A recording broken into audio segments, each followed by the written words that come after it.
مسلمانوں ان مکتبوں کو اسی حالت میں رہنے دو، مسلمانوں کے بچوں کو انہی مکتبوں میں پڑھنے دو۔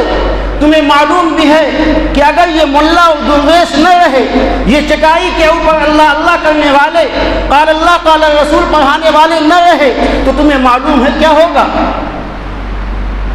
جس دن یہ نہیں ہوں گے، ٹھیک اسی طریقے سے جس طریقے سے میں نے اپنی آنکھوں سے یورپ کی تعلیم گاہوں کا نظارہ کیا ہے کہ وہاں پر اسلامی حکومت ہونے کے باوجود صرف اور صرف مسلمانوں کے کھنڈرات دکھائی دیتے ہیں، مسلمانوں کا نقش نگار، مسلمانوں کی تعلیم، مسلمانوں کی تہذیب، مسلمانوں کا کلچر، مسلمانوں کا اٹھنا و بیٹھنا، مسلمانوں کے اقدار و روایات، مسلمانوں کا لباس، 1000 سال مسلمانوں کی حکومت ہونے کے باوجود مسلمانوں کا وہاں پر سب کچھ مٹ چکا ہے۔ یاد رکھو، اگر مسلمان ان مدرسوں کے اندر نہ گئے اور ان مکتبوں کو انہوں نے آباد نہ کیا تو ٹھیک اسی طریقے سے ہوگا کہ مسلمان کا نام اس ملک سے مٹا دیا جائے گا، ختم کر دیا جائے گا، اور صرف مسلمانوں کا نام جو مشہور ہوگا وہ اس لیے مشہور ہوگا کہ انہوں نے تاج محل بنوایا تھا، لال قلعہ بنوایا تھا۔ مسلمانوں کی تمام اقدار و روایات ختم ہو جائیں گی۔ پچھلے کئی جمعوں سے آپ کے سامنے تعلیم کے تعلق سے بات چل رہی تھی، اور اس سلسلے میں ہمارے بزرگوں کی جو قربانیاں ہیں ان کو بھی آپ کے سامنے رکھا گیا تھا۔ انبیاء علیہ الصلاۃ والسلام کی سب سے بڑی ذمہ داری اللہ تعالیٰ نے قرآن مجید کے اندر جو بیان فرمائی ہے وہ ذمہ داری اسی علم دین کی تھی۔ اللہ تعالیٰ نے ارشاد فرمایا کہ کما ارسلنا فیکم رسولا منکم یتلو علیکم آیاتنا، کہ اے پیغمبر آپ کا کام یہ ہے کہ ان کے سامنے آپ ہماری آیتوں کو پڑھ کر کے سنائیں۔ یہ آپ کا مشن ہے، یہ آپ کا کام ہے۔ اسی دعوت کو دے کر کے آپ کو دنیا کے اندر بھیجا جا رہا ہے۔ وَيُعَلِّمُكُمُ الْكِتَابَ وَالْحِكْمَةَ، اور اللہ تعالیٰ نے آپ کو کتاب اور حکمت کی تعلیم عطا فرمائی ہے۔ اسی طریقے سے حضرت یوسف علیہ السلام کی زندگی کو آپ دیکھیں تو وہاں پر بھی آپ کو یہ ملے گا۔ قرآن مجید کے اندر اللہ تعالیٰ نے ارشاد فرمایا وَلَمَّا بَلَغَ أَشُدَّهُ آتَيْنَاهُ حُكْمًا وَعِلْمًا، کہ جب حضرت یوسف علیہ السلام اپنی بلوغت کی عمر کو پہنچ چکے، مضبوط ہو گئے، تو اللہ تعالیٰ نے ان کو آتَيْنَاهُ حُكْمًا وَعِلْمًا، دانشمندی بھی اللہ نے عطا فرمائی اور علم بھی اللہ تعالیٰ نے عطا فرمایا۔ اسی طریقے سے حضرت سلیمان علیہ السلام، حضرت داؤد علیہ السلام، ان کے سلسلے میں بھی اللہ تعالیٰ نے یہی بات ارشاد فرمائی کہ وَلَقَدْ آتَيْنَا دَاوُودَ وَسُلَيْمَانَ عِلْمًا، کہ یقیناً ہم نے داؤد کو اور سلیمان کو علم عطا فرمایا۔ اللہ تعالیٰ حکومت کا بھی تذکرہ کر سکتا تھا، نبوت کا بھی تذکرہ کر سکتا تھا، دولت کا بھی تذکرہ کر سکتا تھا، لیکن اللہ تعالیٰ نے یہ تینوں اور چاروں چیزیں حضرت داؤد کو، حضرت سلیمان کو عطا فرمائی، لیکن نہ دولت کا تذکرہ کیا، نہ حکومت کا تذکرہ کیا، اور نہ آپ کی طاقت کا اللہ نے تذکرہ کیا۔ تذکرہ کس چیز کا کیا؟ وَلَقَدْ آتَيْنَا دَاوُودَ وَسُلَيْمَانَ عِلْمًا، کہ ہم نے داؤد کو اور سلیمان کو علم عطا فرمایا۔ تو پتہ یہ چلا کہ جب انسان کے پاس علم آتا ہے وہ جانوروں سے ممتاز ہو جاتا ہے، وہ جانوروں سے الگ ہو جاتا ہے، اس کا شعور بیدار ہو جاتا ہے، وہ ترقی کرتا ہوا چلا جاتا ہے۔ تو نبیوں کی زندگی کو اللہ تعالیٰ نے علم سے مزین کیا تھا۔ نبیوں کا یہ مشن رہا ہے، نبیوں کی یہ دعوت رہی ہے، اور نبیوں کا یہ طریقہ رہا ہے کہ اللہ تعالیٰ جب بھی ان کو بھیجتا تھا تو ایسے لوگوں کے درمیان میں بھیجتا تھا جو ان پڑھ ہوتے تھے، جاہل ہوتے تھے، گنوار ہوتے تھے، جنہیں نہ اللہ کا پتہ ہوتا تھا نہ پیغمبروں کی تعلیمات کا پتہ ہوتا تھا۔ اللہ تعالیٰ ان سے ارشاد فرماتا تھا کہ جاؤ اور لوگوں کے درمیان میں اللہ کی معرفت اور نبی کی محبت کو لوگوں کو بتلاؤ۔ اس طریقے سے نبی علیہ الصلوۃ والسلام دنیا کے اندر آتے تھے اور علم کو پھیلاتے تھے، تعلیم کو عام کرتے تھے۔ پچھلے جمعے کے اندر آپ کو بتلایا گیا تھا کہ ہمارے اسلاف نے، ہمارے بزرگوں نے دینی تعلیم کے لیے کتنی جدوجہد کی، کتنی کوششیں کی، یہاں تک کہ علامہ اقبال رحمۃ اللہ علیہ یورپ کے سفر سے جب واپس آئے، اندلس کے حالات کو دیکھا، قرطبہ کے حالات کو دیکھا، یورپ کے حالات کو دیکھا، اور مسلمانوں کی وہاں پر حکومت ہونے کے باوجود جب اس ملک کے اندر آئے ہیں تو انہوں نے اس ملک کے رہنے والوں سے یہی بات کہی، مسلمانوں ان مکتبوں کو اسی حالت میں رہنے دو، مسلمانوں کے بچوں کو انہی مکتبوں میں پڑھنے دو۔ تمہیں معلوم بھی ہے کہ اگر یہ ملا و درویش نہ رہے، یہ چٹائی کے اوپر اللہ اللہ کرنے والے، قال اللہ قال رسول پڑھانے والے نہ رہے تو تمہیں معلوم ہے کیا ہوگا۔ جس دن یہ نہیں ہوں گے، ٹھیک اسی طریقے سے جس طریقے سے میں نے اپنی آنکھوں سے یورپ کی تعلیم گاہوں کا نظارہ کیا ہے کہ وہاں پر اسلامی حکومت ہونے کے باوجود صرف اور صرف مسلمانوں کے کھنڈرات دکھائی دیتے ہیں، مسلمانوں کا نقش نگار، مسلمانوں کی تعلیم، مسلمانوں کی تہذیب، مسلمانوں کا کلچر، مسلمانوں کا اٹھنا اور بیٹھنا، مسلمانوں کے اقدار و روایات، مسلمانوں کا لباس، 1000 سال مسلمانوں کی حکومت ہونے کے باوجود مسلمانوں کا وہاں پر سب کچھ مٹ چکا ہے۔ یاد رکھو، اگر مسلمان ان مدرسوں کے اندر نہ گئے اور ان مکتبوں کو انہوں نے آباد نہ کیا تو ٹھیک اسی طریقے سے ہوگا کہ مسلمان کا نام اس ملک سے مٹا دیا جائے گا، ختم کر دیا جائے گا، اور صرف مسلمانوں کا نام جو مشہور ہوگا وہ اس لیے مشہور ہوگا کہ انہوں نے تاج محل بنوایا تھا، لال قلعہ بنوایا تھا۔ مسلمانوں کی تمام اقدار و روایات ختم ہو جائیں گی۔ مکتب کی تعلیم بہت ضروری ہے۔ ہمارے بزرگوں کی زندگیوں کے اندر اگر آپ جائیں تو ایک نام ملتا ہے تاریخ کے اندر، فاروق ابن عبد الرحمن اللہ کے راستے میں نکلے تھے، 27 سال کے بعد میں گھر واپس آئے ہیں۔ وہ گھر سے رخصت ہو رہے تھے، ان کی بیوی حاملہ تھی، اپنی بیوی کو 40,000 اشرفیاں دی اور کہا کہ دیکھو میں اللہ کے راستے میں جا رہا ہوں، دین کا علم حاصل کرنے کے لیے جا رہا ہوں، یہ تمہارے پاس امانت ہے، تمہارے پیٹ میں جو بچہ پل رہا ہے اس بچے کے لیے یہ پیسہ رکھا ہوا ہے، پتہ نہیں میں آؤں یا نہ آؤں۔ 40,000 اشرفیاں بیوی کے حوالے کیا، صبح سویرے نکل گئے۔ جب 27 سال کے بعد میں واپس آئے، رات کی تاریکی ہے، مدینے کے اندر اندھیرا چھایا ہوا ہے، اپنے گھر پہ آتے ہیں، دروازے پر دستک دیتے ہیں، کنڈی کھٹکھٹاتے ہیں، ایک نوجوان ہٹا کٹا نکل کر کے باہر آتا ہے، وہ ان کو دھکا دیتا ہے، یہ اس کو دھکا دیتے ہیں، اور وہ کہتا ہے کہ انت تدخل فی بیتنا بغیر اذن یا عدو اللہ، کیا اے اللہ کے دشمن، کیا تم میرے گھر میں بغیر اجازت کے داخل ہونا چاہتا ہے؟ یہ رات کا سناٹا کس طریقے سے میرے گھر کے اندر آنا چاہتا ہے؟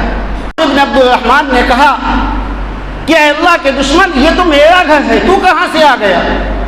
یہ گھر میرا ہے۔ بات یہاں تک پہنچی کہ دونوں میں ہاتھا پائی شروع ہو گئی۔ حضرت امام مالک رحمۃ اللہ علیہ جو اس وقت مدینے کے اندر لوگوں کو درس دیتے تھے، کتاب اللہ پڑھاتے تھے، سنت رسول اللہ کی تعلیم دیتے تھے، وہ اپنے گھر سے نکل کر کے باہر آئے، دیکھا کہ دو لوگ آپس میں لڑ رہے ہیں۔ فاروق ابن عبد الرحمن نے اور ان کے بیٹے اس نوجوان نے جب امام مالک کو دیکھا تو دونوں رک گئے، دونوں سے پوچھا کہ معاملہ کیا ہے؟ عبدالرحمن کہہ رہے کہ یہ میرا دشمن ہے، یہ اللہ کا دشمن ہے، یہ گھر میرا ہے، اور یہ کہہ رہا ہے کہ ہم تم کو تمہارے گھر میں داخل نہیں ہونے دیں گے۔ بیٹا کہہ رہا ہے کہ گھر میرا ہے، وہ نوجوان کہہ رہا ہے یہ گھر میرا ہے، اور یہ بڑے میاں ہمارے گھر کے اندر داخل ہونا چاہتے ہیں۔ امام مالک نے پوچھا کہ تمہارا نام کیا ہے؟ انہوں نے کہا کہ میرا نام فروخ بن عبدالرحمن ہے۔ امام مالک کو چونکہ معلوم تھا کہ فروخ بن عبدالرحمن 27 سال پہلے اپنے گھر سے نکلے تھے اللہ کے راستے میں علم دین کو حاصل کرنے کے لیے، فوراً وہ سمجھ گئے، آپ کا استقبال کیا۔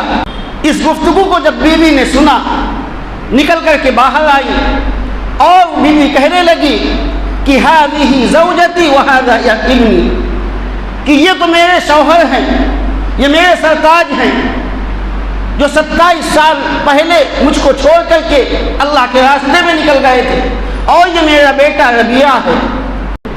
گھر کے اندر داخل ہوئے دونوں لوگ۔ اس کے بعد انہوں نے اپنی بیوی سے کہا کہ وہ 40,000 اشرفیہ کہاں ہے جو میں تم کو دے کر کے گیا تھا؟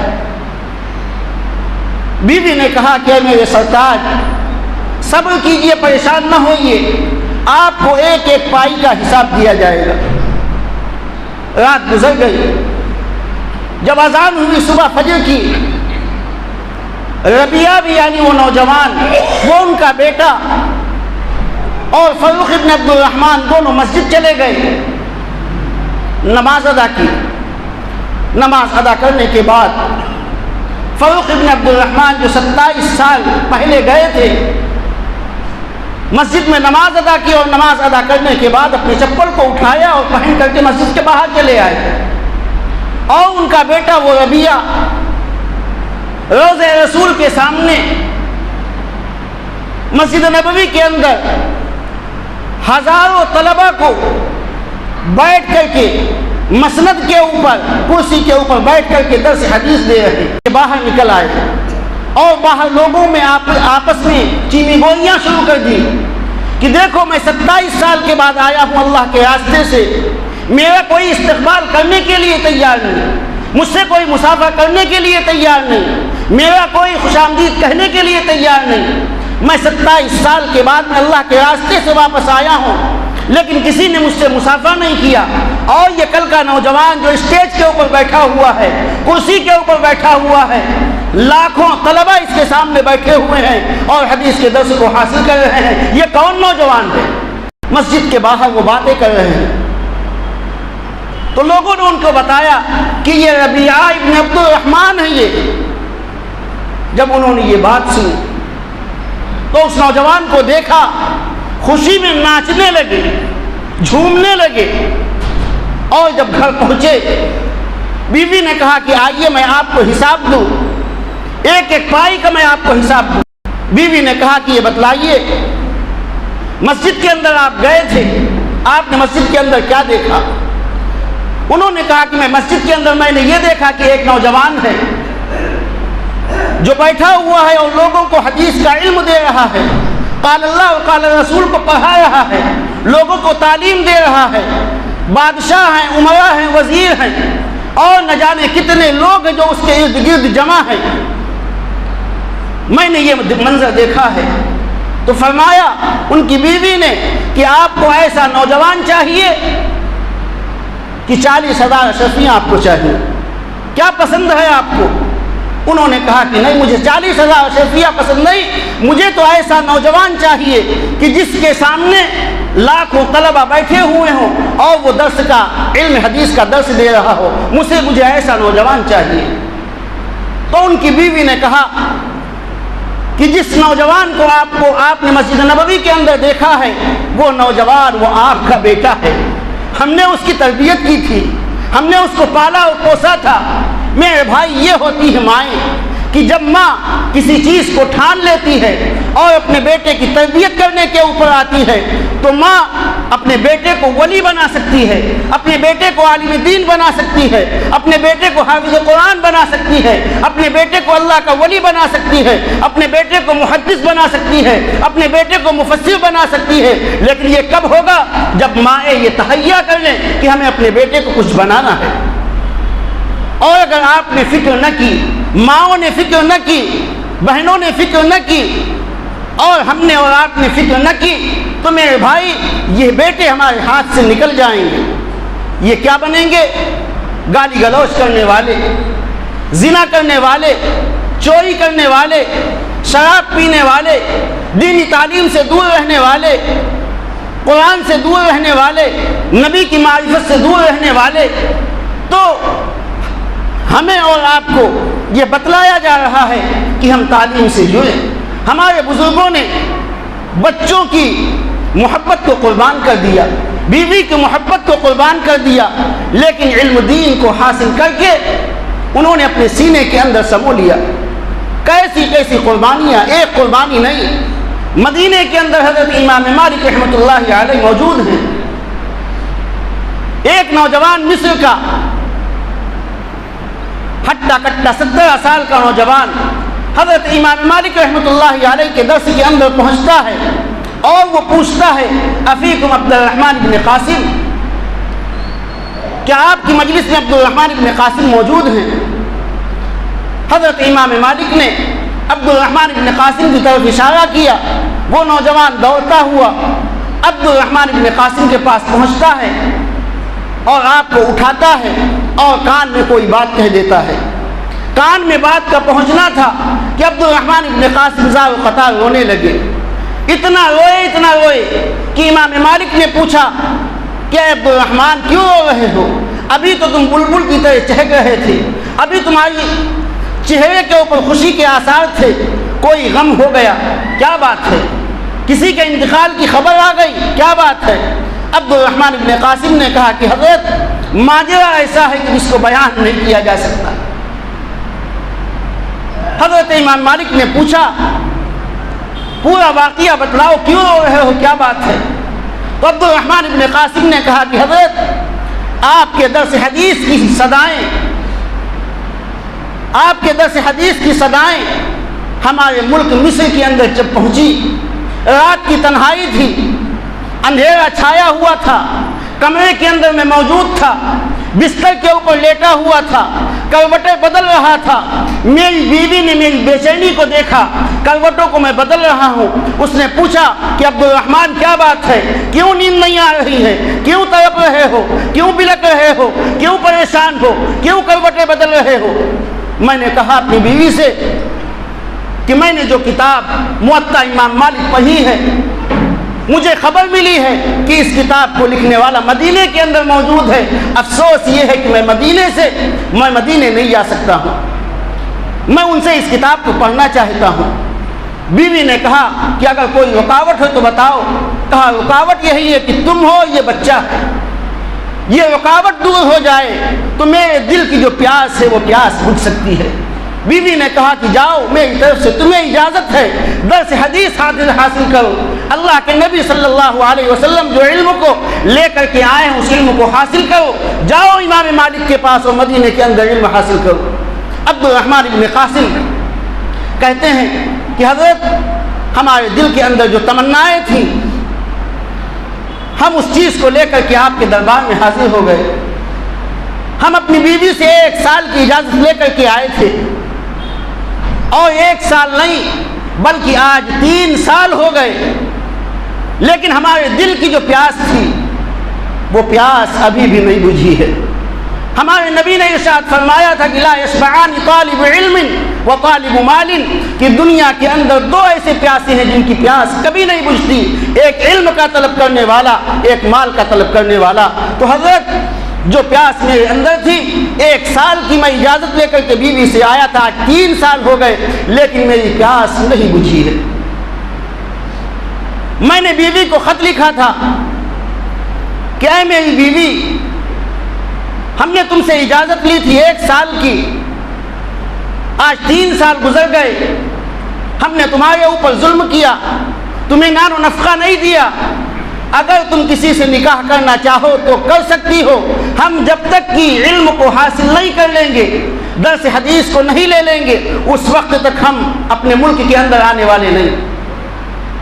یہ خط ہم نے بھیجا، ادھر سے خط آیا بیوی کی طرف سے کہ اے میرے سرتاج، 1 سال کیا، 2 سال کیا، 3 سال کیا، اے میرے سرتاج اگر آپ پوری زندگی بھی امام مالک کے درس کے اندر گزار دیں گے اور اسی راستے میں اگر آپ کا انتقال ہو جائے گا تو میں اپنے دل کو یہ تسلی دے لوں گی کہ میرا شوہر، میرا سرتاج علم و حدیث کو حاصل کرتے کرتے اللہ کے راستے پر قربان ہو گیا۔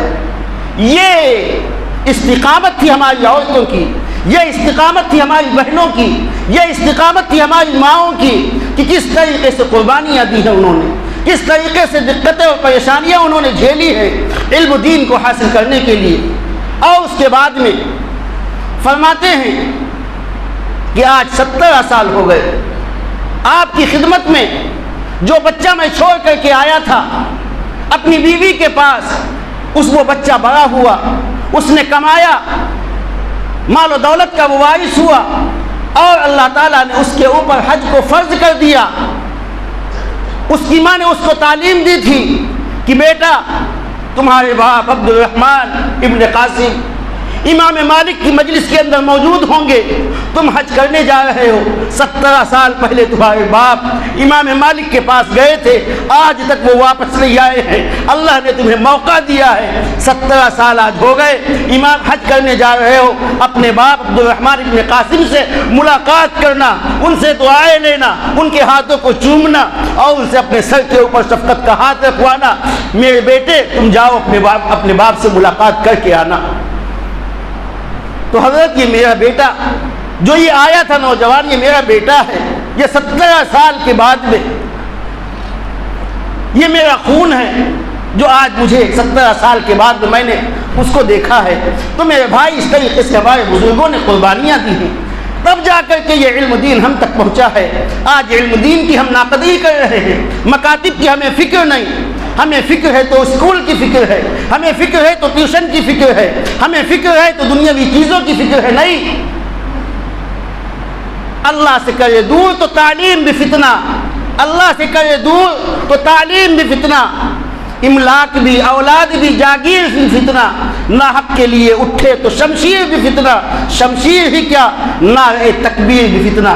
جو تعلیم آپ کو اللہ کی محبت سے دور کر دے، نبی کی معرفت سے دور کر دے، مسجدوں سے دور کر دے، قرآن سے دور کر دے، علماء سے دور کر دے، صحابہ سے دور کر دے، ازواج مطہرات سے دور کر دے، نبی کی تعلیمات سے دور کر دے، جو تعلیم آپ کو یہ سکھلائے وہ تعلیم نہیں ہے۔